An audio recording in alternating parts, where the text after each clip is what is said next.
Magandang umaga po, Luzon, Visayas, Mindanao. Nandito po tayo ngayon sa Sitio Ligtasin, Barangay Loyahan, Lian, Batangas. At atin pong kaharap ngayon si Police Major Ferdinand Rigan Bautista Vergara, ang Chief of Police ng Lian APS. Sir, konting info lang po regarding sa nangyaring kaganapan dito sa baybaying ito na inyo nasasakupan. Sir, magandang umaga po sa ating mga kasama. Ganito po yun, kanina pong umaga ay nakatanggap po tayo ng informasyon na meron pong na-recovered po na hinihinala po na shabu dito po sa nasabing barangay, na kung saan ay agad po tayo nagpunta dito sa nasabing lugar. At ito nga po, may nakita tayong 1 kilo na hinihinalang shabu na kung saan ito po ay subject for verification din po ng ating forensic unit para ma-determine kung ito nga po ay talagang illegal na droga.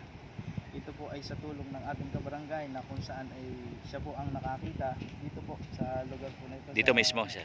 Sa baybaying dagat. At ipinagbigay alam niya po sa ating mga kasama sa lokal na pamahalaan po ng bayan ng Lian, at nakarating po ito sa ating, at nang kaagad po tayo nagpunta dito. At sa ngayon nga po ay ongoing pa rin po ang ating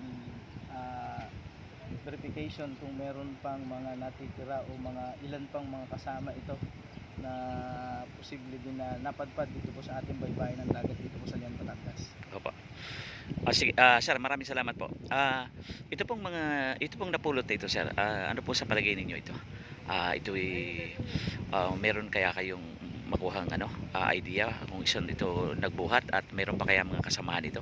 Sa ngayon po ay ongoing po ang coastal verification po natin. Katuwang po din natin ang ating Philippine Coast Guard at ang ating DRRMO para po mag-validate kung meron pa pong mga nasa sa dagat pa po na marirecover po tayo.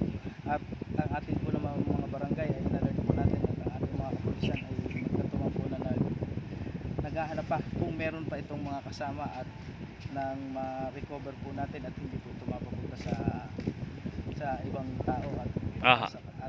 At nais ko din pong samantalahin ang pagkakataon ito para pasalamatan ang ating kasama dito na naka-recover, at ipinarating niya po sa atin kung ano man yung kanyang nakuha dito po sa baybaying dagat. Dito po sa Matabungkay o Ligtasin? Barangay Loyahan po. Ligtasin. Halos Barangay Loyahan, halos kalapit po ito nitong Matabungkay. Kalapit po ng barangay Matabungkay. Opo, maraming salamat po, sir. At ating pong antabayanan, wala pa naman po kayong nababalita na sa ibang mga baybayin ay may ganyan ding mga nangyari.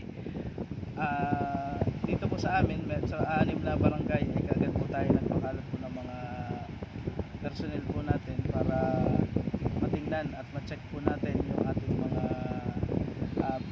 baybaying dagat, at baka sakaling meron pa mga kasama ito na dito din napadpad sa aming lugar dito po sa Lian, Batangas. Sir, maraming salamat po sa inyong pagbigay panahon dito po sa City News Production at Proda Patrol News.